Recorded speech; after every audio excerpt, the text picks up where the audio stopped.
নমস্কার বন্ধুরা, এই হচ্ছে বারাসাত কামাখ্যা মন্দির।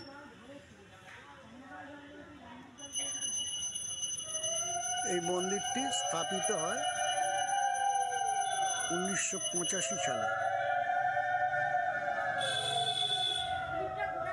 মানে বেশি পুরনো নয়, এই 85 আর ওই 39।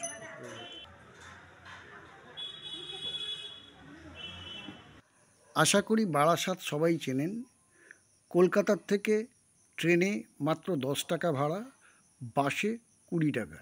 বারাসাত নেবে, ওখান থেকে টোটো ধরে, টোটোয় নেয় 15 টাকা করে পার হেড। মোটামুটি 50 টাকার মধ্যে আপনারা ঘুরে আসতে পারেন এই কামাখ্যা মন্দির থেকে।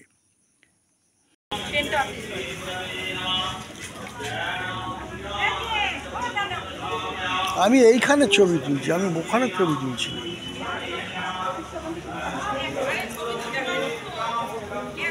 এখানে প্রসাদ ভোগেরও ব্যবস্থা রয়েছে। পার হেড 100 টাকা করে প্রসাদ ভোগ পাওয়া যায়। এই সেই কাউন্টার। এখান থেকে টিকিট সংগ্রহ করতে হয় সকাল 10টার মধ্যে। 10টার পরে এলে আর টিকিট হবে না।